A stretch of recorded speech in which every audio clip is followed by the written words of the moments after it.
டைட்டிலில் வாழைத்தண்டு கட் பண்ணுறதுன்னு போட்டுட்டு வாசலை சுற்றி சுற்றி காட்டுறாங்கன்னு பார்க்காதீங்க. நான் இந்த வாசல்லாம் சுத்தம் பண்ணிவிட்டு 8 மணிக்கு மேலே தான் இது வந்து கட் பண்ணிகிட்ருக்கேன். நான் வெளி வாசலில் தான் உட்காந்து கட் பண்ணுறதால இந்த வேஸ்ட்டெல்லாம் கீழே போட்டுட்ருக்கேன். அதுக்கு நீங்கள் கொஸ்டின் கேட்பீங்க, என்ன தரையில் போடுறீங்க கரை பிடிக்காத அப்படின்ட்டு. அதனால தான் வாசலை சுற்றி காட்டுறேன். இது வந்து வெளி வாசல் தான், ஸோ ஒன்றும் பிரச்சனை இல்லை. இப்போது நான் இந்த மாதிரி 2 துண்டு வாழைத்தண்டு எடுத்திருக்கேன். அதில் வந்து 2 சைட்லேயும் பார்த்திங்கன்னா நேற்றே கட் பண்ணி வச்சதால் சைட்லலாம் வந்துட்டு கரையாக இருக்கும். அதெல்லாம் கட் பண்ணி எரிஞ்சிடலாம், அது வேஸ்ட்டு தான். அப்புறம் இந்த வாழைத்தண்டுக்கு மேலே பார்த்திங்கன்னா இந்த மாதிரி வாழை மட்டை இருக்கும். அந்த வாழை மட்டையும் வேஸ்ட்டு தான். அதை சுற்றி இருக்கிறது எல்லாத்தையும் நம்ம உரித்து எரிஞ்சிடலாம். பக்கத்துலேயே ஒரு பாத்திரத்தில் வந்துட்டு உப்பு கலந்த தண்ணி இந்த மாதிரி எடுத்து வச்சுக்கணும். அந்த வாழை பட்டையெல்லாம் உரிச்சதுக்கப்புறமா உள்ளே பார்த்திங்கன்னா நம்ம கரும்பில் வந்துட்டு மேல் தோலெல்லாம் உரிச்சதுக்கப்புறமா கரும்பு உள்ளே ஒயிட் கலரில் இருக்கும்ல, அந்த மாதிரி தான் இருக்கும் வாழைத்தண்டு. அது மட்டும்தான் நம்ம வந்து பொரியல் செய்கிறதுக்காகவும், மேலே இருக்கிற பட்டையெல்லாம் ஆகாது. ஸோ இந்த மாதிரி அரிஞ்சதுக்கப்புறமா நம்ம வந்து எப்பயும் நார்மலாக கேரட் பீன்ஸ்லாம் அரிகிற மாதிரி அப்படியே ஸ்ட்ரெயிட்டாக வச்சு அரிஞ்சோன்னா அந்த நார் வராது. நம்ம இந்த வாழைத்தண்டு வந்து அரியவே எவ்வளோ நார் வருதோ அந்த நார் எல்லாத்தையும் எடுத்துடணும். ஏன்னா அந்த நார் வந்துட்டு சாப்பிடும்போது ஜீரணம் ஆகாது. நம்ம சாப்பிடும்போது வந்து அப்படியே பல்லுலேயும் மாட்டிகிட்ருக்கோம். நார்மலாக காய் அரிகிற மாதிரி அறியாமல் நம்ம கொஞ்சம் சுற்றி சுற்றி அரிஞ்சோன்னா அந்த நாரெலாம் வந்துட்டு ஈஸியாக வந்துடும். அருவாமனையிலையும் நார் வந்துடும். இந்த நம்ம அரிஞ்சு வச்சுருக்கிற இந்த வட்ட வட்டமான துண்டுலேயும் வந்துட்டு நார்லாம் சுற்றி சுற்றி இருக்கும். அதை வந்து அரிஞ்சதுக்கப்புறமா இந்த மாதிரி சுத்தம் பண்ணிக்கலாம். நான் அரியும் போது பார்த்திங்கன்னாவே உங்களுக்கு அந்த வித்தியாசம் தெரியும். அப்படியே ஸ்ட்ரெயிட்டாக அரிஞ்சோன்னா அரியவே முடியாது, ரொம்ப கஷ்டமாக இருக்கும். இதுவே வந்து நம்ம சுற்றி சுற்றி அரிஞ்சோன்னா அரியறதுக்கும் நல்லாயிருக்கும். நார் வந்து அருவாமனையில் பாதி வந்துடும். அப்புறம் இந்த துண்டுகள்லேயும் வட்ட வட்டமாக இருக்கிற துண்டுகள்லேயும் வந்துட்டு அந்த நார் வந்துட்டு அப்படியே தெரியும்.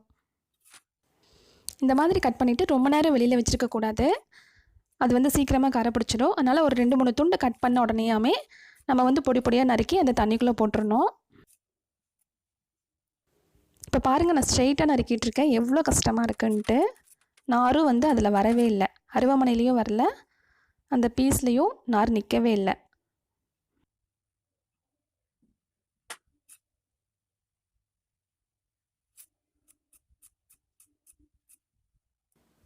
ஆனால் இப்போ பாருங்கள், இப்படி ரொட்டேட் பண்ணோன்னா நம்ம அரியறதுக்கும் ஈஸியாக இருக்கும்.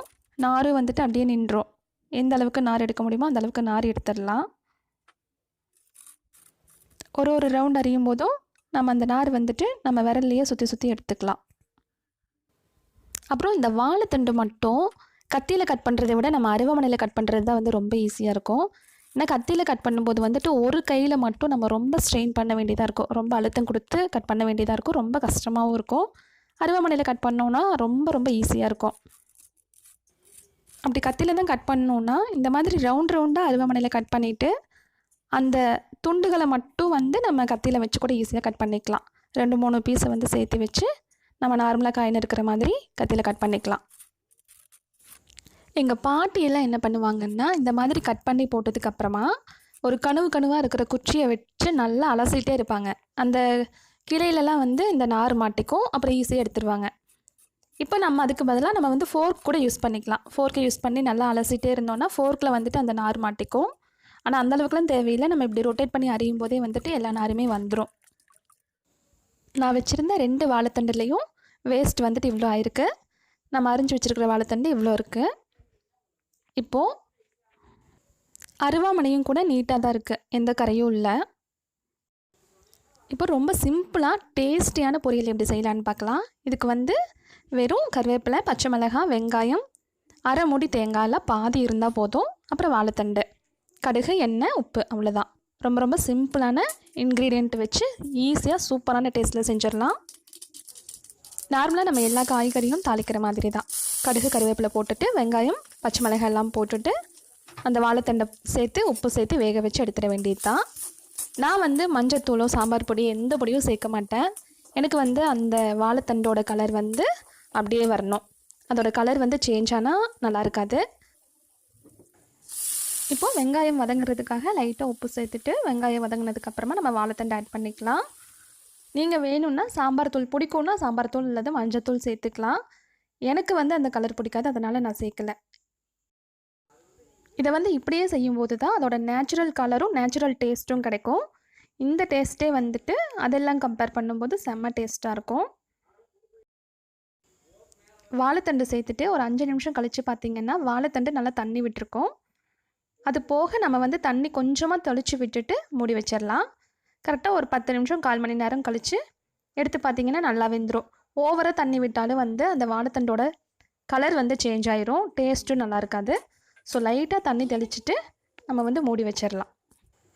அதே மாதிரி வேகிறதும் வந்து சீக்கிரமாகவே வெந்துடும்.